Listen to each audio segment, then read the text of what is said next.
जय खानदेश मंडळी, तुम्हा सर्वांचं माझ्या चॅनलमध्ये खूप खूप स्वागत आहे. आणि आज आपण बनवणार आहोत मेथीचे लाडू. तुम्ही बघू शकतात की अगदी मऊ, म्हणजे एका हाताने तुटेल असं हा लाडू मी तयार केलेला आहे. आणि आतून पण तुम्ही बघू शकतात काजू बदाम जे आहेत ना ते असे दिसत आहेत. म्हणजे आपण जे पण जिन्नस वापरलेला आहे ना ते याच्यामध्ये स्पष्ट दिसत आहेत. असे मऊ लुसलुशीत लाडू बनवण्यासाठी आपण त्याची रेसिपी आता बघून घेऊया. आहे कढई जी आहे ती छान गरम ही झालेली आहे. छान गरम झाली आहे तर त्यामध्ये मी आता बदाम जे घेतले ते बदाम इथे 5-1 मिनिटासाठी भाजून घेणार आहे.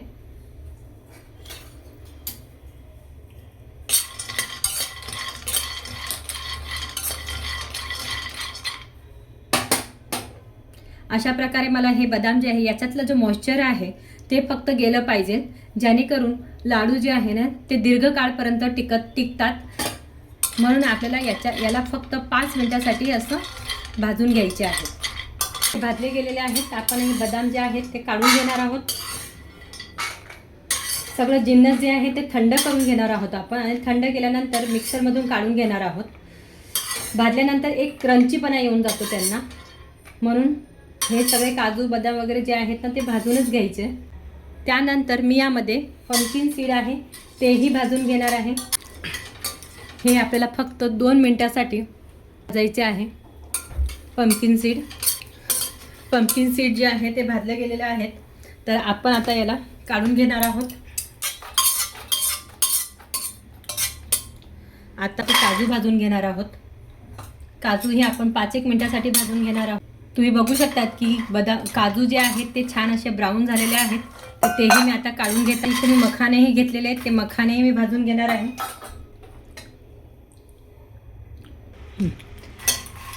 मी इथे 150 ग्राम मखाने घेतले, ते मखानेही मी आता इथे भाजून घेणार आहे.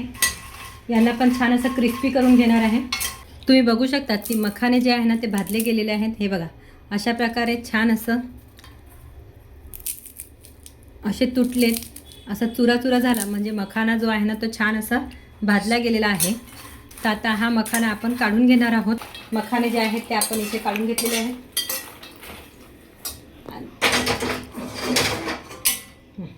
आता आपण इथे हे खोबऱ्याचं किस जे आहे ना तेही मस्त असं फ्राय करून घेणार आहोत. तुम्ही बघू शकता की मी इथे 200 ग्राम सारखं खोबरं घेतलेलं आहे आणि ते खोबऱ्याचं किस करून त्यालाही छान असं मस्त इथे तांबूस रंगावरती भाजून घेणार आहे. जेवढं आपण याला चांगलं भाजू ना तेवढंच त्याला क्रिस्पीपणा येणार आणि खायलाही खूप छान लागणार आहे. आणि त्याची एक टेस्ट पण वेगळी येते, म्हणून आपल्याला चांगलं भाजायचं आहे.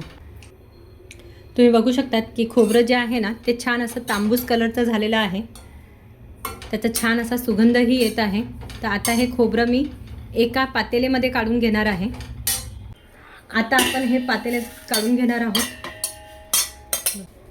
मी इथे आता 3 चम्मच तीळ घेतलेली आहे. ती तीळ ही इथं भाजून घेणार आहे बऱ्यापैकी. खरपूस होईपर्यंत आपल्याला इथं भाजायचं आहे. तीळ भाजून झालेली आहे. आता आपण हेही पातेल्यामध्ये, मोठ्या पातेल्यामध्ये टाकून घेणार आहोत. मी इथे खसखस घेतलेली आहे 3 चम्मच, तीही भाजून घेणार आहे. खरपूस आपल्याला ही खसखस आहे ती फक्त आपल्याला 1 ते 2 मिनिटासाठी भाजून घ्यायची आहे. ही काय जास्त भाजायची गरज नसते आपल्याला. मखाना घेतलेला आहे त्यालाही आता मिक्सरमधून मी बारीक करून घेणार आहे.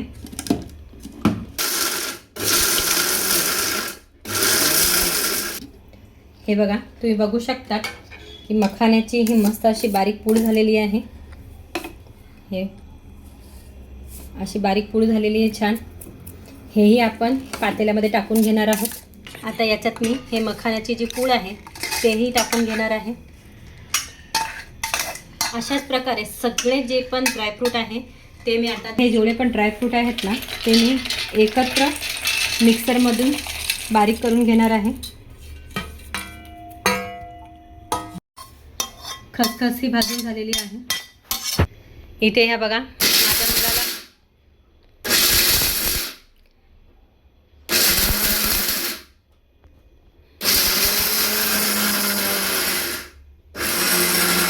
इकडे बघ जरा, काय करतोयस तू बाळा?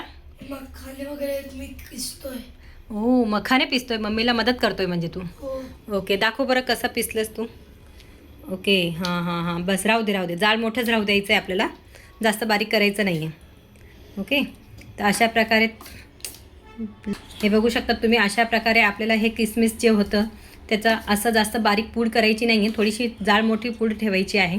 तर हेही झालेलं आहे. इथे आपण ही खारीक जी घेतलेली आहे, ही खारीक ही आपण इथे भाजून घेणार आहे. भाजल्यामुळे काय होणार आहे, मिक्सरमधून सहज ती बारीक होते, म्हणून मी इथे छान इथेला थोडंसं भाजून घेणार आहे. घेतलेली आहे, जाड मोठी दळलेली, दाताखाली आली पाहिजे. खारीक जी आहे ना ती दाताखाली आलं पाहिजे, मस्त लागतं खाल्ल्यामध्ये. ती जेव्हा ती दाताखाली येते ना आणि कच्च अशी चावली जाते तेव्हा खूप छान लागतं. तर असं मी हे बारीक करून घेतलेले आहे. आजच्या लाडूसाठी म्हणजे 250 ग्राम मेथीच्या लाडूसाठी वापरणार आहे. बघू शकतात की मी खारीक जी आहे तिचं असं बारीक पूड करून घेतलेलं आहे. भाजल्यामुळे काय झालं आहे की याची मस्त अशी बारीक पेस्ट झालेली आहे. आणि मेथीच्या लाडूमध्येही मी टाकून घेतलेलं आहे 250 ग्राम. मी लाडूमध्ये ना ड्रायफ्रूटची क्वांटिटी जास्तच वापरते, ते मेथीचे असू दे किंवा ड्रायफ्रूटचे असू दे. मी जेणेकरून आपल्याकडे कस्टमर आले पाहिजे म्हणून काय करते, जास्तीत जास्त त्यांना चांगल्या क्वांटिटी आणि क्वालिटी हे दोघंही गोष्टी देत असते. आणि तिसरी मेन म्हणजे स्वाद, टेस्टवरती आपलं ऑर्डर डिपेंड असते. हे बघा, मी आज एकाला दिली तर ती एक व्यक्ती 5 लोकांना सांगते, कारण की टेस्टच तसा आहे. म्हणून कृपया करू कोणीही जो कोणी ऑर्डर घेत असेल ना त्यांनी खरंच सांगते मी की क्वांटिटी आणि क्वालिटी आणि टेस्ट या तिघं गोष्टींचं आपल्याला लक्ष देणे खूप गरजेचं आहे, जेणेकरून कस्टमरांना आपोआप आपल्याकडे येतो, तो दुसऱ्याकडे कुठेही जाणार नाही. आता मी इथे ही जी मेथी घेतलेली आहे, 100 ग्राम जी मेथी घेतलेली आहे, ती मेथीही मी इथे फ्राय करून घेणार आहे. थोडंसंच, फक्त जास्त फ्राय करायची गरज नाही, फक्त आपल्या हिला 5-1 मिनटासाठी फ्राय करायची आहे. मेथी पण आता भाजून झालेली आहे. मी मेथीही आता एका पातेलीमध्ये काढून घेते. ते मी ह्या बाउलमध्ये काढून घेत आहे. काय करणार आहोत आपण, ही जी मेथी आहे ना, ही मेथी आपण मिक्सरमधून बारीक करून घेणार आहोत. जर मिक्सरमधून बारीक होत नसेल तर तुम्ही याच्यामध्ये थोडंसं गव्हाचं पीठ जे आहे ना, जे भाजलेलं पीठ आहे तेही तुम्ही ॲड करू शकता. ते थोडंसं ॲड केल्यामुळे काय होणार आहे की हे पीठ, मेथी जी आहे ना ती लवकर दळली जाणार आहे. तर आता ही मेथी जी आहे ती मी दळून घेणार आहे. आता मिक्सरच्या भांड्यामध्ये ही मेथी टाकून घेत आहे मी गव्हाचं पीठ टाकलेलं आहे थोडंसं. आता मी मिक्सरमधून काढून घेत आहे. तुम्ही बघू शकतात की मेथी जी आहे ना मिक्सरमधून बारीक करून घेतलेली आहे. आता मी ही जे बारीक चाळण आहे त्याच्यातून गाळून घेणार आहे. जे काही थोडंसं शिल्लक राहील ते आपण साईडला करणार आहोत आणि बारीक चाळून घेऊया. तुम्ही बघू शकतात की मेथी मी गाळल्यानंतर हे एवढंसं थोडंसंच आपल्याला जाड रवासारखं निघालेलं आहे. तर आपण हे साईडला करूया. आणि हे बघा खाली पीठ आहे. तर अशा प्रकारे हे पीठ जे आहे मी ते काढून घेतलेलं आहे. 1 किलो गव्हाचं पीठ भाजून घेणार आहे. आता तुम्ही बघू शकतात की थोडं जे आहे ना पीठ जे आहे तांबूस कलरचं झालेलं आहे, पण अजून आणखी थोडंसं त्याला भाजू देऊया. हे भाजताना जोपर्यंत याचा थोडा सुगंध येत नाही तोपर्यंत आपल्याला भाजायचं आहे. की सुगंध आला म्हणजे समजायचं की पीठ जे आहे ना ते चांगल्या प्रकारे भाजलं गेलेलं आहे, म्हणजे आपल्याला खाताना ते कच्चं लागणार नाही, टाळूला चिपकणार नाही, खातानाही खूप सुंदर लागतात, त्याची टेस्ट खूप छान लागते. तर अजून मी याला थोडं भाजू देणार आहे. आता हे पीठ जे आहे ना ते छान भाजून झालेलं आहे. तर आता मी याला एका प्लेटमध्ये काढून घेणार, ताटात काढून ठेवणार आहे. ताटात काढून घेते. छान असं थोडंसं तांबूस कलरचं झालेलं आहे पीठ आणि तिथे छान सुगंधही येत आहे घरात. तर हे पीठ जे आहे ते आता पूर्णपणे रेडी झालेलं आहे. हे पीठ इथे काढून घेत आहे मी ताटामध्ये थंड होण्यासाठी.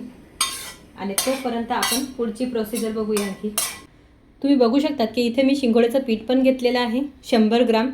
शिंगोळ्याचं पीठ जे आहे ना ते खूप चांगलं असतं, म्हणून थंडीमध्ये आवर्जून आपण मेथीच्या लाडूमध्ये शिंगोळ्याचं पीठ तर नेहमीच म्हणजे आवर्जून टाकायचं. अशा प्रकारे मी इथे 100 ग्राम हे शिंगोळ्याचं पीठ घेतलेलं आहे. आता इथे मी कढईमध्ये तेल ठेवलं आहे तापायला. आता आपण इथे हे जे डिंक घेतलेला आहे, हा डिंक जो आहे तो आपण इथे तळून घेणार आहोत तेलामध्ये. अशा प्रकारे आपल्याला हे डिंक जे आहे ते तळून घ्यायचं आहे. हे बघा, तेलामध्ये टाकलं की छान फुलतं हे डिंक.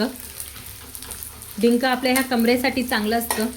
गरोदर बायका जे असतात, ज्याची डिलिव्हरी झालेली आहे, त्याच्यासाठी हे डिंकाचे लाडूही चांगले असतात, पौष्टिक असतात. अशा प्रकारे हे डिंक जे आहे ते मी तेलामध्ये तळून घेणार आहे आणि थंड झालं की त्यानंतर आपण मिक्सरमधून फिरवून घेणार आहोत. अशाच प्रकारे हे सगळे डिंक जे आहे मी तळून घेणार आहे. अशाच प्रकारे तळून घेते सगळे. अशा डिशमध्ये काढून घ्यायचे आहे आणि थंड झाल्यावरती मिक्सरच्या मोठ्या भांड्यामधून आपण फिरून घेणार आहोत त्याला. तुम्ही बघू शकतात की डिंक जे आहे ते मी इथे तळून घेतलेले आहेत. आता हे डिंक जे थंड झालेले आहेत, तर आता मी मोठ्या मिक्सरच्या भांड्यामध्ये याला फिरवून घेणार आहे. आता हे डिंक जे आहे ते मी मिक्सरच्या भांड्यामध्ये टाकून घेणार आहे.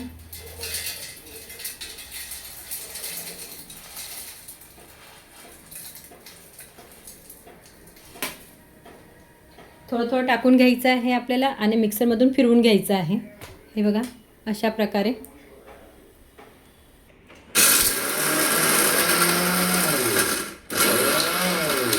मिक्सर आपल्याला एकसारखं फिरवायचं नाही, असं टॅप करत फिरवायचं आहे, नाहीतर मिक्सर खराब होण्याची शक्यता असते.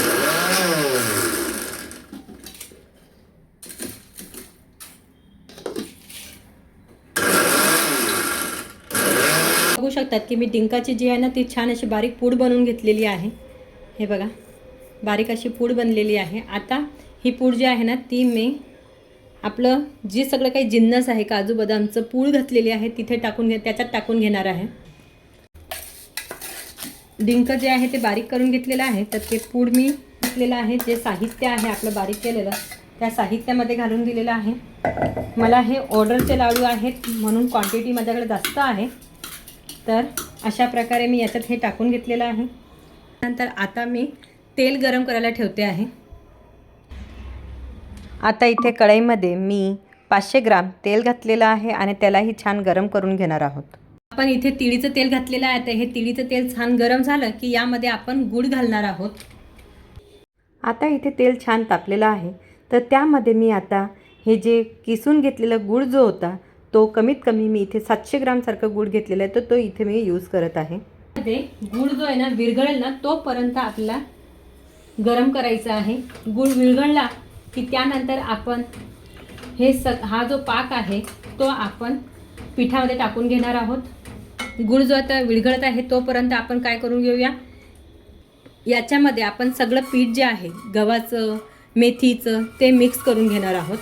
आपण यामध्ये डिंक वगैरे टाकलेलं होतं, तर त्यानंतर याच्यामध्ये सगळं साहित्य जे आहे आपण जेवढं पण साहित्य घेतले, काजू बदाम, डिंक, खारीक, सगळं काही जे आहे ते मस्त असं बारीक करून टाकून घेतलेलं आहे. आता यामध्ये मी इथे 1 किलो गव्हाचं पीठ घेतलेलं आहे ते टाकून घेणार आहे. तुम्ही बघू शकतात की गूळ जो आहे ना पूर्णपणे मेल्ट झालेला आहे. तर हा पाक आता आपला तयार झालेला आहे. तर आता आपण हे पाक जो आहे ना तो पिठामध्ये टाकून घेणार आहोत. तर आपण यामध्ये मेथीचं पीठही टाकून घेणार आहोत आणि परत याला छान असं मिक्स करून घेणार आहोत आपण. आता आपण इथे जे गुळाचा पाक करून घेतलेला आहे, इथे जो गुळाचा पाक करून घेतला आहे तोही इथे टाकून घेणार आहोत. आता गुळाचा पाक टाकल्यानंतर हे जे मिश्रण आहे त्याला आपल्याला एकजीव करून घ्यायचं आहे. गरम तेल असल्यामुळे आपण हाताने करू शकत नाही, पलेता जो असेल त्या पलेतावरती आपण करू शकतो. आणि थोडं थंड झालं की त्यानंतर आपण हाताने एकजीव चांगलं करून घेणार आहोत. ते गरम गरम पाक टाकलेला आहे आणि थोडं थंड झाल्यानंतर आपण याला हातानेच एक छान असं एकजीव करून घेणार आहोत. आणि एकजीव केल्यानंतर गरम गरमच आपल्याला हे लाडू जे आहेत ना आपल्याला असे गरम गरमच बांधायचे आहेत. हे बघा, कारण की गूळ असल्यामुळे काय होणार आहे, गरम गरम आहे तर लवकर बांधले जातील, पण जर थंड झाले तर हे लाडू लवकर बांधता येणार नाहीत. म्हणून आपल्याला शक्यतो गरम गरमच हे लाडू बांधायचे आहेत. तर मी आता छोटे छोटे सगळे लाडू जे आहेत ते मी बांधून घेणार आहे. हे बघा, आपल्याला असे छोटे छोटे लाडू जे आहेत ना बांधून घ्यायचे आहेत. गरम आहे पीठ म्हणून बघू शकतात की हात बघा किती लाल झालेले आहेत. पण गरम गरम बांधले तरच लाडू लवकर बांधले जातील, नाही तर खूपच म्हणजे लाडू बांधायला खूप त्रास होणार. म्हणून आपण गरम गरमच बांधण्याचा प्रयत्न करत आहोत. मला असे हे आज कमीत कमी 3 किलोचे लाडू बनवायचे आहेत. आपण 1 किलोमध्ये जास्तीत जास्त 25 एक बसतात, पण तुम्ही साईज केवढी ठेवतात त्याच्या हिशोबावरती आहे. जर साईज जास्तच मोठी ठेवली तर मग 20 लाडू बसतात आणि जर छोटी छोटी साईज केली तर आरामाने 25 एक लाडू बसतात. तर तुम्ही तुमचं म्हणजे तुम्ही ठरवायचं की केवढा त्याचा आकार घ्यायचा आणि काय घ्यायचं आहे ते. तर मी छोटे छोटेच आकार घेतलेले आहेत.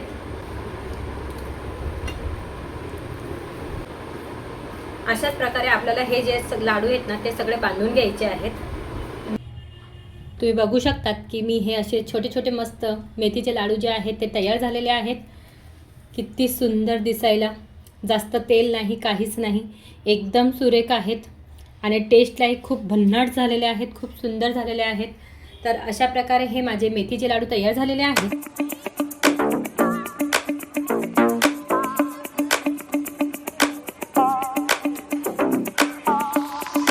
अशा प्रकारे आपले हे मेथीचे लाडू जे आहेत ते तयार झालेले आहेत. जर तुम्हाला माझी ही रेसिपी आवडली असेल तर नक्कीच तिला लाईक करा, फॉलो करा, शेअर करा, सबस्क्राईब करा आणि कमेंट करायला विसरू नका. धन्यवाद.